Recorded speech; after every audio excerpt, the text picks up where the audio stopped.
there's still a lot to think about in terms of the bills that are pending in Congress, because those bills do far, far more than just allow the government to ban TikTok. They empower the Biden White House and then future administrations to ban any social media platform, not just TikTok, that is owned by a foreign entity that the government deems in its discretion threatens national security for reasons such as interfering in our politics, the way that the US government, the Democratic Party, claims Twitter and Facebook and YouTube did in the 2016 election, or any platform that is designed to serve the interest of a foreign country, which is how the US government regards dissent over the US proxy war in Russia. So if you're somebody who is using the internet or a social media platform such as Rumble is allowing people to come on and say, we're against the proxy war in Ukraine, that could be interpreted as serving the interests of the Russian government. This would give the government, the US government, the power, the unilateral power to simply ban those social media sites or regulate them. That is a power that I think we ought to be extremely reluctant to want to hand over to the government. And yet the two bills that are pending, the Restrict Act and the Data Act, if you read them, unquestionably empowered the federal government to ban and regulate platforms extending far beyond TikTok. And in fact, the key Democratic senators of these bills, such as Mark Warner of Virginia, once it became understood that these bills do that, began boasting about it, saying, you're right, this bill does allow the government to ban other platforms beyond TikTok because there are many platforms that are threatening and problematic. Besides TikTok, we need to give the Biden administration this power to go way beyond that. Now, as I mentioned earlier this week, Josh Hawley, with bipartisan support, tried to get a bill passed by unanimous consent, meaning that it gets to skip over a bunch of Senate procedural hurdles and get fast-tracked to being approved by the Senate, and then hoped Kevin McCarthy would do the same in the House to send the bill to Joe Biden, who already said that he would sign it. But Rand Paul stood up, the only member of the Senate to do so, and refused to allow that to happen. By definition, unanimous consent means every member of the Senate has to agree. That's how you get unanimity. And if even one senator stands up, you don't have unanimous consent, which means it has to go through the process. And his argument was, look, we need to be very deliberative about this. So here is, if we can bring up the Washington Post article that talks about what Rand Paul did. There you see it on the screen. Rand Paul blocks Josh Hawley's bid to ban TikTok in a GOP split. And we're going to show you the debate that happened on the Senate floor because it's very interesting and I think important to watch. But here you see the text of the article, quote, Senator Rand Paul, Republican of Kentucky, blocked an effort by Senator Josh Hawley, Republican of Missouri, to fast-track legislation he introduced that would ban the popular Chinese-owned social media app TikTok nationwide. On Wednesday evening, Hawley took to the Senate floor to ask for unanimous consent to begin work on his, quote, No TikTok on United States Devices Act. Although Republicans have long said TikTok should be limited, Paul said he objected, arguing Hawley's ban amounts to an attack on the First Amendment. Quote, to those who were worried that the Chinese government might somehow have access to millions of Americans' teenager information, realize that all social media sucks up personal data that people voluntarily provide, Paul said. If you're going to ban TikTok, what's next? Hawley's bill comes in the wake of allegations that the app is spying for Beijing and worries it could be used to spread propaganda. TikTok chief executive Xiao Zhi denied the accusations last week in a 5-hour House hearing. Separate from Hawley's proposed legislation, a bipartisan White House-backed bill known as the Restricting the Emergence of Security Threats and that Risk Information and Communications Technology, that's the Restrict Act, was introduced in the Senate this month. The bill would give the Commerce Department broad authority to ban or restrict TikTok and other apps rooted in foreign countries. It also mentions Tencent's WeChat and Alibaba's Alipay, both of which are Chinese-owned. Those are examples that provide you, knowing that people right now regard China as a big threat, and if you feed them ideas about China, oh, look, this is being done to protect you from China, people are likely to approve it. And that's what I'm here to urge skepticism of.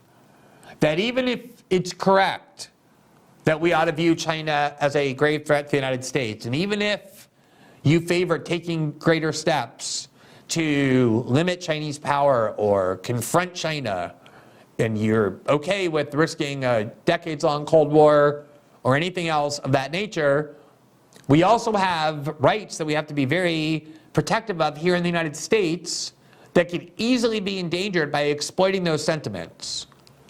And that is exactly what is happening here, which is the Biden administration and members of both parties in Congress that want there to be greater control over the internet by the US government understand that most Americans regard China as a threat and see TikTok as a negative influence. Those are valid views. Many people share them. Most people share them, according to polls. And so what they're trying to do to you is say, look, we are on your side. We agree with you that China is a threat and that TikTok is bad, and that's the reason we need you to give us this power in these two bills that will allow us, anytime there's a threat like TikTok that we see, we will ban it for you to protect you from these dangers. And that is exploitation. They are pretending that they're debating whether to ban TikTok when in fact the bills, not Josh Hawley's bill, but the two bills, including the one most likely to be passed that the White House backs with the leadership of both members of Congress, would actually provide far greater powers than just that. Now, I think it's very important to remember history, not necessarily very distant history, but recent history.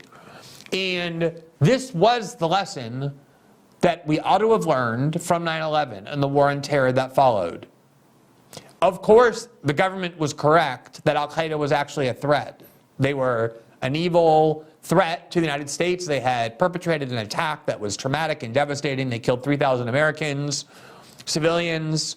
On one day, they flew planes with enormous amounts of fuel into the World Trade Center, into the Pentagon. There was a fourth plane likely headed to Congress or somewhere else like it. It was a genuine act of war. And most Americans, just about everybody, united in anger and toward and fear of terrorism and Al-Qaeda. And the government saw that, and they said, here is a long list of powers we want you to give us because we need these powers to protect you from Al-Qaeda and to protect you from future terrorist attacks. And most Americans, traumatized by that event, said yes to almost everything the government asked. That's how the government got the Patriot Act in the weeks following 9/11. The rubble was not even cleared from Manhattan when the Patriot Act was passed by an overwhelming bipartisan majority in Congress, something that was justified on the grounds that, yes, we know this is very radical, we know this lowers significantly the burden we have to meet to spy on you, but don't worry, it's temporary. It's only going to last for as long as the threat posed by Al-Qaeda lasts. And every 4 years, the Congress will have to go back and renew it, and it will expire unless Congress renews it. And here we are 23 years later, 22 years later, the Patriot Act is very much in place. That's how we got the entire surveillance state of all kinds of warrantless spying on millions of Americans by the NSA, by the FBI, by the CIA. And it's how we got the Department of Homeland Security. I think a lot of people have forgotten. We talk now about Homeland Security like it's existed forever alongside the CIA, the FBI, the NSA, and the like. That's not the case. When 9/11 happened, there was no such thing as the Department of Homeland Security. Homeland Security was an idea that Dick Cheney created and got George Bush to support to create a brand new bureaucracy. The CIA, the FBI, the Pentagon, the NSA, that wasn't enough. They needed a brand new bureaucracy, a sprawling, huge, multi-billion-dollar agency with all new authorities and powers that we now know 20 years later is often used aimed at American citizens, not aimed at Al-Qaeda. And anybody who stood up during that moment and said, I don't think we need a new bureaucracy. I think this bureaucracy can be very costly. I think it can be very dangerous. It's consolidating an enormous amount of power in secret in this brand new agency. We already have a sufficient U.S. security state that allowed us to fight the Soviet Union during the Cold War. We don't need another gigantic bureaucracy, whoever said any of that, whoever questioned any of these things, including the Patriot Act or anything else, was instantly accused not of being wrong, but of being a sympathizer to terrorism or Al-Qaeda, an ally of Al-Qaeda. And I want to show you, I believe we have it. Just can you confirm that we have this video of a campaign ad that was run against a Democratic senator named Max Cleland in 2002. Max Cleland, for those of you who don't remember, was a veteran of the Vietnam War, combat veteran, and at the age of 25 in Vietnam, a bomb went off and he lost 3 limbs, 2 legs plus his right arm up to his elbow. So he was a triple amputee by virtue of having gone to fight for the United States in the Vietnam War. And he was a Democratic senator from Georgia. So his opposition to the Homeland Security was based on the arguments I just articulated. I saw what happens with this war in Vietnam. We don't need another bureaucratic arm of the national security state. It will be both expensive at best and abusive at worst. This is a threat to the civil liberties of the United States. And as a result of standing up and just asking Americans to question whether that was necessary, yes, of course we all hate Al-Qaeda and we all want to fight Al-Qaeda, but that doesn't mean everything done in the name of fighting Al-Qaeda is right, like the Patriot Act or like the Department of Homeland Security. Watch this ad that was run against him. This was an ad that was run and created by Rick Wilson, who is now with the scumbag Lincoln Project. Rick Wilson was a Republican operative who was hired by Saxby Chambliss, the Republican challenger to Max Cleland, and they morphed Max Cleland's face into the face of Osama bin Laden and called him a coward by virtue of his opposition to certain aspects of the war on terror, including the creation of the Department of Homeland Security. Watch the ad. As America faces terrorists and extremist dictators, Max Cleland runs television ads claiming he has the courage to lead. He says he supports President Bush at every opportunity, but that's not the truth. Since July, Max Cleland has voted against the president's vital Homeland Security efforts 11 times. Max Cleland says he has the courage to lead, but the record proves Max Cleland is just misleading. So it very clearly called him a coward repeatedly. He says he has the courage, but obviously he doesn't. And the proof that he lacks courage, this triple amputee who went and fought for the United States in the Vietnam War, was called a coward by one of the worst scumbags in American politics, Rick Wilson, who never got near a battlefield and never would. And he had his face morphed into Osama bin Laden's simply because he questioned and opposed the creation of the Department of Homeland Security. So this is the lesson that we should learn from that moment in history, that yes, fine, we're all united and believe China is a threat. We don't want to live under the Chinese government. We don't want to live in China or under its ethos. And maybe we hate TikTok as well.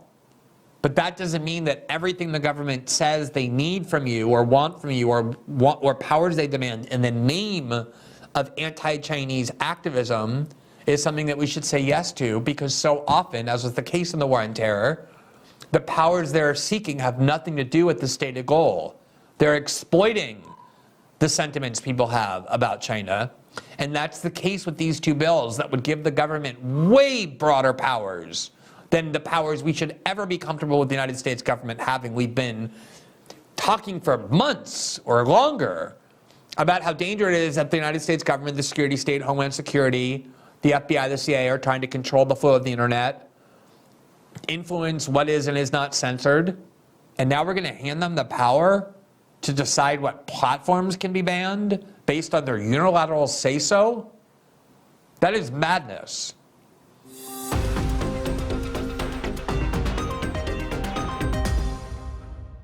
Thanks for watching this clip from System Update. Catch our full shows for free, live weekdays at 7 p.m. Eastern on Rumble, and join our locals community at greenwald.locals.com for all of my written journalism, exclusive after-show Q&As, and more.